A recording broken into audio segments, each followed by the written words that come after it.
बंधुओं नमस्कार, सत श्री अकाल, प्रणाम। हमारा YouTube चैनल यथार्थ वीडियोज 1473 देखने वाले सभी भाई बहनों का स्वागत है, अभिनंदन है। अभी चर्चा चल रही है कि श्री राम जी की शादी में क्या क्या रीत परंपराएं लोकाचार संपन्न हुए थे, वो आज के विवाह में होते हैं या नहीं। इन्हीं बातों के ऊपर चर्चा चल रही है। राम जी का विवाह हो गया, चारों भाइयों का आशीर्वाद मिल गया। अब उनको कोहबर में ले जाया जा रहा है। आज की पीढ़ी को नहीं पता है कोहबर, मैं बताता हूँ क्या है। पहले जब घर बनाए जाते थे तो हर घर में एक छोटा सा कमरा अपने पितरों का या पूर्वजों का होता था, उसको कोहबर कहा जाता था। और विवाह में वर वधू को ले जाकर के वहाँ प्रणाम करवाया जाता है, उनसे आशीर्वाद लिया जाता है। ये परंपरा तब भी थी, आज भी है। आज भी जहाँ पर कोहबर का विधान है, जिनके यहाँ पर स्थान है, क्योंकि हर परिवार में एक तो छोटा सा चाहे हो देवस्थान होता, भी भगवान का मंदिर होता, स्थान है तो घर के बाहर भी बनवाया जा सकता है, और अगर नहीं है तो घर में। और दूसरा कहीं ना कहीं छोटी सी जगह में भी स्थान के हिसाब से अपने पितरों या पूर्वजों को भी स्थान दिया जाता है। तो सखियां सीता जी को, राम जी को लेकर के, जो देव हैं वो कोहबर जाते समय पुष्प की वर्षा कर रहे हैं देवता। और राजा जनक और दशरथ जी ये जनवासे की तरफ जाते हैं। दुंदुभी बज रही है, वेद ध्वनि होते हैं, मंत्र शाखोचार पढ़े जा रहे हैं। सारा नगर जो है कौतूहल से और प्रसन्नता से बिल्कुल मस्त है, सरोबार है। सारी सखियां मंगल गान करते हुए मुनियों से आज्ञा लेकर के तब उनको, दूल्हा दुल्हन को कोहबर में ले जाती हैं पितरों को प्रणाम कराने के लिए। वृंदार का गण सुमन बरसहि राव जनवासहि चले, दुंदुभी जय धुन वेद धुनि नभ नगर कौतूहल भले। तब सखी मंगल गान करत मुनीस आय सुपाई के, दूल्हा दुल्हनी सहित सुंदर चली कोहबर ल्याई के। कोहबर की रस्म पूरी हो गई। अब आज भी होता है, लाहकौर खवाया जाता है वर वधू को। लाहकौर ये होता है कि वर वधू को दोनों एक दूसरे को दही मीठा या वैसे कोई शुभ मिठाई एक दूसरे को खिलाते हैं। एक परंपरा चली आ रही है। राम जी ने भी इस परंपरा का निर्वाह किया था, ऐसा नहीं है कि हाँ उन्होंने नहीं किया था। सकल भुवन के नायक होंगे, जहाँ के होंगे तहाँ होंगे, लेकिन जब मनुज रूप में आए हैं तो हम सब लोगों को रास्ता दिखाने के लिए जो परंपरा बना गए हैं वो आज तक चल रही है। और लाहकौर में अब न राम जी को पता था, मनुज रूप की बात कर रहा हूँ भाई, कि लाहकौर में कैसे खिलाया जाएगा। सीता जी को भी नहीं पता था, दोनों लज्जा बस चुपचाप बैठे हैं। तो गौरी जी ने राम जी को बताया है लाहकौर कैसे खिलाया जाए, और शारदा मैया ने सीता जी को सिखाया है। फिर दोनों ने एक दूसरे को लाहकौर खिलाया है। कोहबर ही आनी कुंवर कुंवरी सुभासिनी सुख पाई के, अति प्रीति लौकिक रीति लागी करन मंगल गाई के। लहकौरी गौरी सिखाई राम ही साथ संसारद कहे, रनिवास हास विलास रस बस जन्म को फल सब लहे। सीता जी को शारदा जी ने सिखाया, लाहकौर की रस्म पूरी हो गई। ये दोनों जो लोकाचार होते हैं पूरा हो गया। अब भाई दोनों राजाओं के बच्चों की, वर कन्या की शादी हुई, विवाह हुआ। बारातियों बेचारों को अभी तक क्या मिला? बारातियों को तो दो ही तीन चीज़ें मिलती हैं, सम्मान, भोजन और विदाई। तो भोजन का समय आ गया। हमारे यहाँ कहा जाता है समाजवाद बहुत बाद में आया, लेकिन आर्थिक समाजवाद हमारे यहाँ युगों युगों से था। राजा दशरथ या राजा जनक जिन्होंने जौनार दिया। यहाँ पर तो बारात की बात हो रही है। राजा जनक चाहते तो हर एक बाराती को सोने और चांदी के बर्तनों में भोजन करा सकते थे, जौनार करवा सकते थे, लेकिन नहीं, समाजवाद था। राजा हैं, सोने चांदी के बर्तन में खिलाएंगे तो अन्य जन के मन पे क्या असर पड़ेगा। आजकल जैसे पेड़ के पत्तों की पत्तलें बनती हैं, ऐसे ही पत्तलें तब बनाई गई थी, और उनमें जैसे अब वो कील लगाई जाती है सीख की, सोने की कील लगी हुई थी, और बैठने के लिए पीढ़े दिए गए जिनको आज पटला कहा जाता है, लकड़ी के बनाए जाते हैं, जिन पर बैठ के आराम से भोजन किया जाता है। सारे बारातियों के लिए उन्होंने व्यवस्था कर रखी थी, और इतने पटले बनवा रखे थे, हर बाराती को पटला दिया गया, और पत्तलों में नाना प्रकार के जौनार से सब पत्तलों में परोसे गए और उनको भोजन कराया गया। पुनि जौनार भई बहुभांति, पठये जनक बोलाई बराती, सादर सबके पाए पखारे, जथा जोग पीढ़न बैठारे, धोए जनक अवधपति चरना, सील स्नेह जाई नहीं बरना, बहुरी राम पंकज पद धोए, जे हर हृदय कमल महु गोए। बारात के पैर धोने की परंपरा थी।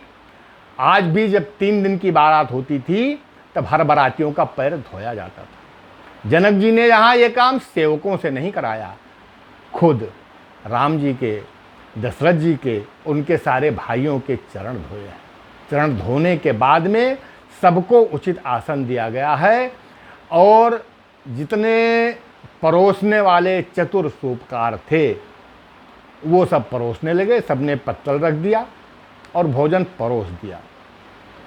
बहुरी राम पद पंकज धोए, जे हर हृदय कमल महु गोए। पैर धोने का, 2 को ही तो पैर धोने का सौभाग्य मिला है, या तो राजा जनक को या केवट को। श्री राम के जिन चरणों को शंकर जी अपने हृदय में छुपा करके रखते हैं, उन चरणों को धोने का सौभाग्य राजा जनक को मिला। पैर धोया गया, सबको उचित आसन दिया गया, सब बैठे, पत्तलें परोस दी गईं और भोजन परोसा जा रहा है। भोजन करने से पहले पंचकवल। पंचकवल क्या है? ओम प्राणाय स्वाहा, ओम अपानाय स्वाहा, ओम व्यानाय स्वाहा, ओम उदानाय स्वाहा, ओम अपानाय समानाय स्वाहा। ये कह के थोड़ा सा ग्रास निकाल के अलग रख दिया जाता है, तब भोजन प्रारंभ किया जाता है। सबने पंचकवल करके भोजन प्रारंभ किया। अब जब भोजन प्रारंभ होगा, आज की पीढ़ी को नहीं पता है, कन्या पक्ष की महिलाएं गारी गाती थी। क्या मंगल गारी होती थी भाई। और कुछ लोग तो ऐसे थे कि गारी सुनने के आनंद के लिए बहुत धीरे धीरे खाते थे कि खूब देर तक गारी सुनने को मिले। और गारी क्या होती थी? वर पक्ष के पिता को, माता को, बहन को, बुआ को, उनका नाम ले ले करके तरह तरह की बातें कही जाती थी, जो मांगलिक होती थी, सहनशील होती थी और कूट मजाक की तरह होती थी। उनको गंभीरता से नहीं लिया जाता था। एक कूट मजाक की बात याद आती है, किसी संत ने सुनाया था कि राम जी और लक्ष्मण जी बैठे हैं भाई। अब जनकपुर की महिलाओं ने राम जी से मजाक किया, उनसे कहा भाई अवधपुरी में तो ऐसी ऐसी महिलाएं हैं कि फल खाती हैं और पुत्र उत्पन्न हो जाता है, पुत्र पैदा हो जाते हैं। राम जी मुस्कुराने लगे, लक्ष्मण जी से बर्दाश्त नहीं हुआ, राम जी की तरफ देखे, थोड़ा इशारे में आज्ञा मांगी। राम जी ने इशारा दिया कि हम तो भाई कुछ कहेंगे नहीं, तुम ही जो कहना है कह दो। लक्ष्मण जी ने कहा चलो अवधपुर में फल तो खाया जाता है, जनकपुरी में तो हल जोतते हैं, कन्या निकल आती है। ऐसे ऐसी बातों से हंसी मजाक होता था, सब आनंदित होते थे। भोजन कर चुके, अब भोजन के बाद में, उठने के बाद में आचमन कराया जाता है। विधि यही है, सबके हाथ मुंह धुलवा करके मुंह साफ करवाया जाता है। गारी गाई जाती है। एक कोई भक्त हुए हैं जिन्होंने गारी के ऊपर एक बहुत बढ़िया पद लिखा है। राजा दशरथ गाली सुन रहे हैं, हंस रहे हैं पूरे समाज के साथ में। आचमन हो गया, लेकिन उस गारी की बात मैं सुनाता हूँ जो किसी भक्त ने लिखा है। बहुत सुंदर प्रसंग है, बहुत सुंदर गारी है, भक्त की कल्पना है। देखिए, जो कुछ लिखा पढ़ा जा रहा है सत्य तो है, लेकिन कुछ प्रसंग ऐसे होते हैं वैवाहिक मामलों में, जन्म के मामलों में, विरह के मामलों में, वहाँ पर जो कवि होता है, लेखक होता है, उसकी अपनी कल्पना भी होती है। उसने कल्पना किया कि अटारी पे बैठी हुई महिलाएं जो वधू पक्ष की हैं, वो राजा दशरथ को गाली दे रही हैं। भैया, गाली और गाली में अंतर है भाई। गाली किसी को देंगे तो मारपीट हो जाएगी, विग्रह हो जाएगा। ये विवाह की मंगल गारी है, बहुत सौभाग्य वालों को नसीब होती है ये गारी, सबको नहीं मिलती। और आजकल तो परंपरा है, अभी समाप्त नहीं हुई है, लेकिन लुप्त प्राय होने को है। गारी गाने वाली महिलाएं नहीं बची अब समाज में। जितनी पुरानी पीढ़ी थी वो समाप्त होती जा रही है और गारी गाने वाली कम होती जा रही है। तो आज के बात सुनो सजनी, मड़वा में भयो यक कौतुक भारी। जेमत रही जो बारात सभी, तब नारी चढ़ी मिथिलेश अटारी। तो राम को रूप निहारत ही, जब मोह गई सब गावन हारी। भूल गई अवधेश को नाम, सो देने लगी मिथिलेश को गारी। राम जी के रूप को देख करके गारी गाने वाली इतनी मोहित हो गई कि राजा दशरथ का नाम भूल करके राजा जनक को ही गाली देने लगी। ऐसे ऐसे प्रसंग आते हैं भैया, क्या आनंद होता था। अब तो 1.5 दिन की बारात है, 4 घंटे का सब कुछ है, टोटका बचा है, कोई विवाह थोड़े है। लेकिन जो समाज मान्यता दे वही मानना पड़ता है। विवाह, वो भोजन संपन्न हुआ। भोजन के बाद में पान दिया जाता है, आज भी दिया जाता है। आज पान के स्टॉल लगे होते हैं, जो बैठे होते हैं पान वाले, सबको खिला करके मीठा पान जैसा भी वो पसंद करते हैं पान दिया जाता है।